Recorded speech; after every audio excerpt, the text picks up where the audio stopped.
Live from the chicken wing capital of the world, Buffalo, New York.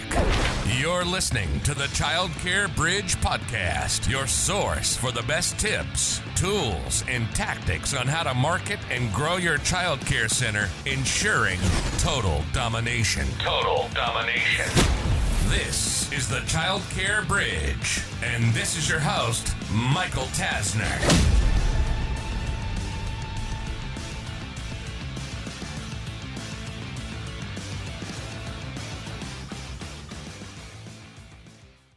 What if I were to tell you that despite what you might think, your childcare business is either in a free fall nosedive or is starting to slowly die out without you fully being aware?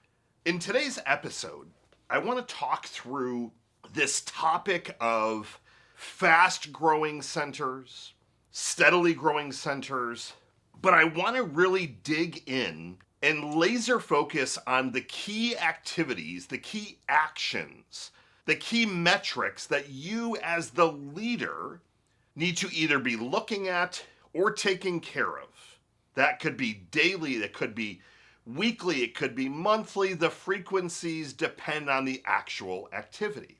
The reason that I wanted to shoot this particular podcast on this particular day is that normally September is the best month for childcare center owners. You've started off with some new classes, you've got some new families, like depending on where you live, you might have had this little wave start late August, but typically it's September. That is historically the best month across the boards. But what's been interesting this year is not that our centers that we work with are seeing enrollment numbers being down, but I'm starting to get some frantic calls where people are panicking about cash flow, about issues at their center, about directors not doing certain things, about an acquisition that they have on the table that maybe they don't think they should proceed with. So I'm starting to see, oddly enough, a little bit of panic. And when I take the time to dig in, and every situation is unique and different, but there are underlying things that when I start to ask certain questions, the answers are typically no. For example, number one, are you operating your childcare business with some type of business operating system? There are a bunch of them. There's one called Scalable, there's Scaling Up, there's Bloom, there's the Entrepreneurial Operating System. We have ours called the No Joke OS, the No Joke Operating System. There's little variations among them, but each of those have a lot of commonalities.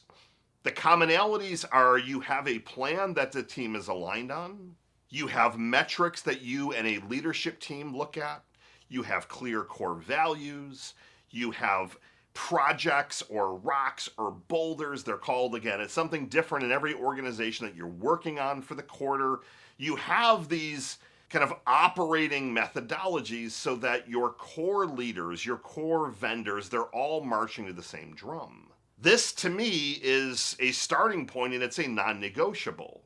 If you're looking to try and grow and have that steady growth and ideally the steady profitable growth, you have to make sure that as the leader, you have some type of operating system in place.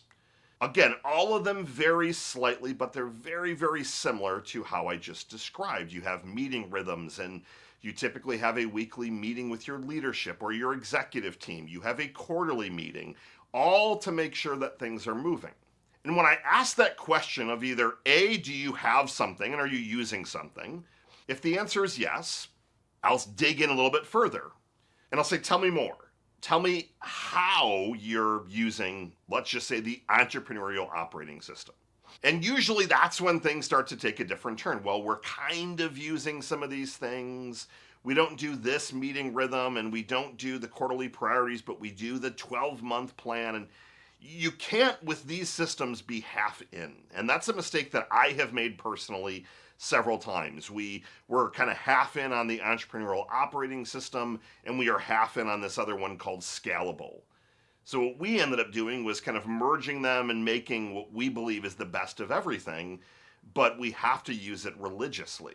When your business starts to go into not even just a free fall, but even just a decline, these are some of the signs that you're going to see. You stop doing the higher level strategy. You stop effectively communicating with your team, whether it's weekly, daily, quarterly.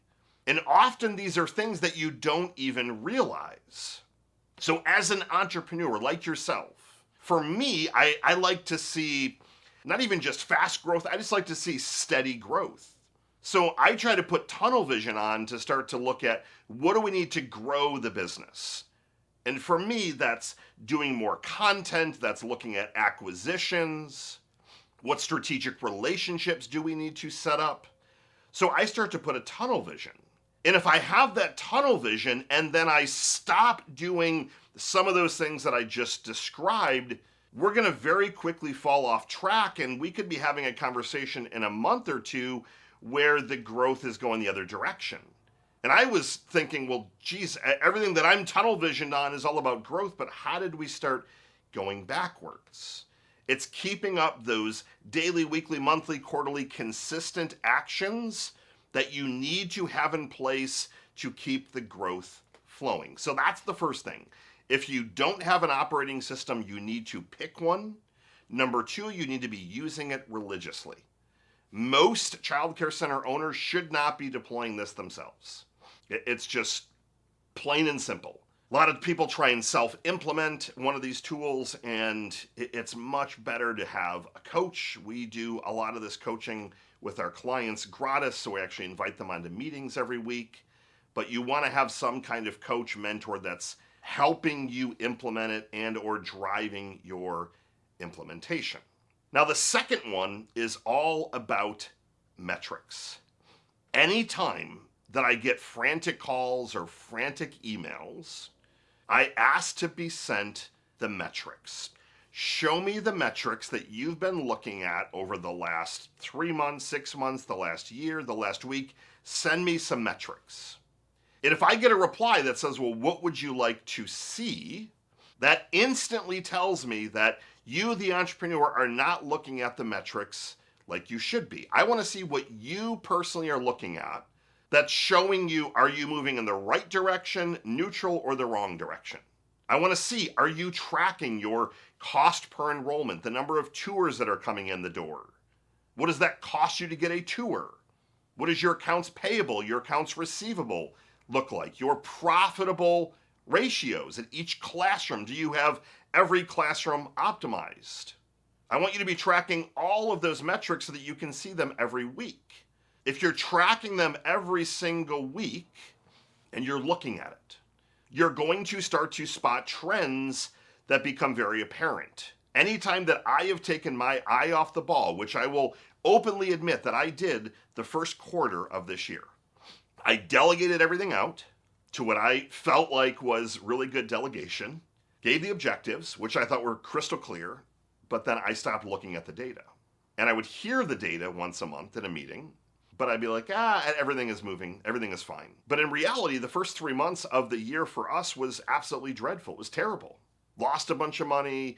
We didn't have profitable growth. It was the exact opposite because I stopped looking at the data. If I was looking at the data, even for 10 minutes, every single week, I could quickly see which way the wind is blowing, and then I could start to take action to see, is something reversing? If we were all of a sudden getting a $2,000 cost per enrollment and we've been at $500 for the last 6 months, I need to dive in there and see why is it costing us 3 times as much to go and grab a new enrollment. Do we need to dig in there? That's the second piece, the metrics. When I find someone that doesn't even realize that they're going the wrong direction, they're first off typically not using an operating system, and if they are, they're not deploying it correctly. So we've talked through that.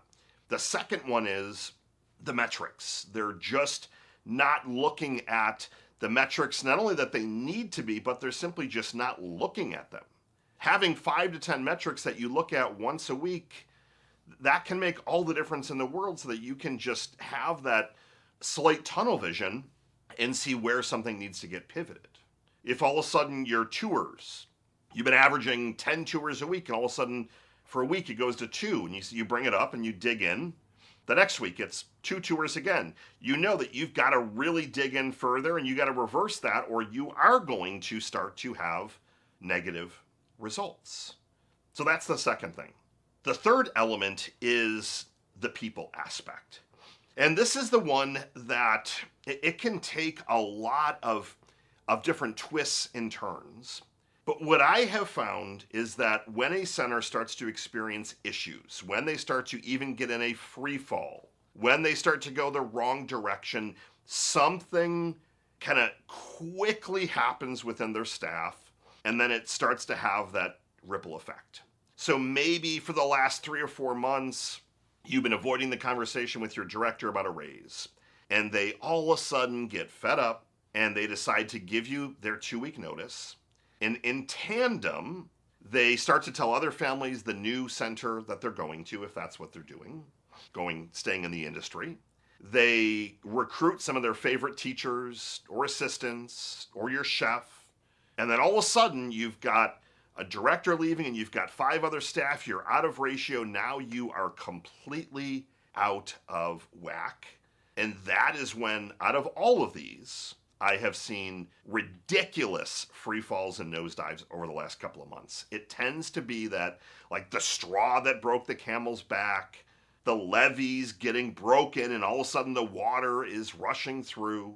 It typically isn't just one isolated incident, it's that buildup. But when it hits, it becomes very challenging for you to mitigate things. It becomes impossible for you to put the cat back in the bag, for example. Like, everything starts to swirl. So how do you solve that one? It's easy for me to tell you, look at your metrics every week, be deploying an operating system, but how do you solve the staff thing from going haywire or just going in the wrong direction? You solve it by having regular and open communication. A lot of center owners, myself included, sit in an ivory tower some days. And whether your tower is ivory or not, it really doesn't matter, but you sit in and you just bury your head because you know that you have to work on this. Like, it's tax time for people that did extensions. So I gotta bury my head for a couple of days. Maybe you had some travel. Maybe you have an inspection coming up and you have to buckle down. But what ends up happening is you do that 1 week and then you do it another week and another week. And maybe you have a quick meeting. You skip a couple more weeks. Once that regular open communication stops, that is when I have seen things move in the wrong direction. The best way to mitigate this is for you to have weekly one-on-one meetings, even if they're only 30 minutes, with your key leadership people, whoever report directly to you, and then to have your staff, if they're reporting into the director, for example, they should have at least every other week a quick meeting. It can be 15 to 30 minutes. It's a check-in, it's a pulse, it's allowing you to see, is there something that needs to be discussed or talked about before it blows up?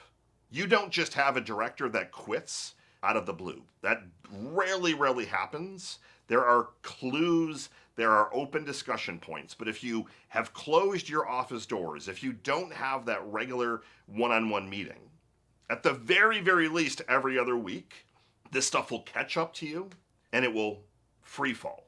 I'm seeing this play out at a center literally as we speak. Team leaving, mass exodus. They're leaving negative reviews, whether they're truthful or not. I don't know. I doubt they're truthful. But that center, what was a widely profitable location, is now in a free fall. And I went through these 3 areas that I just talked through with you. Business operating system, the answer to that question was no. Metrics that you're looking at on a weekly basis, it was half yes. But when I dug deeper, they were only looking at P&L, profit and loss statement. You got to look at all the other items. Number 3, how was the communication? This director hadn't had a meeting with the owner that I was working with in almost 6 months. Things were boiling, issues were boiling, things were being potentially ignored to where the director blew a gasket and now single-handedly is starting to sink this location. The way that you combat this is to execute those 3 items. Have an operating system that you're using daily, weekly, monthly, quarterly. Look at 5 to 10 key metrics every single week and schedule your one-on-ones with your direct reports, and then make sure that your direct reports, whoever reports into them, are getting a meeting at least every other week. Those are the 3 quickest things that you can do to make sure that you're having profitable growth. You don't get caught off guard, you can make quicker decisions, and overall just a much happier life. I hope this content was helpful. Leave a comment, share the content, write in. We are always here to help. We are the largest marketing agency helping childcare center owners just like you. Feel free to reach out anytime. Michael Tasner signing off. Good morning, good afternoon, and good night. I'll see you next week.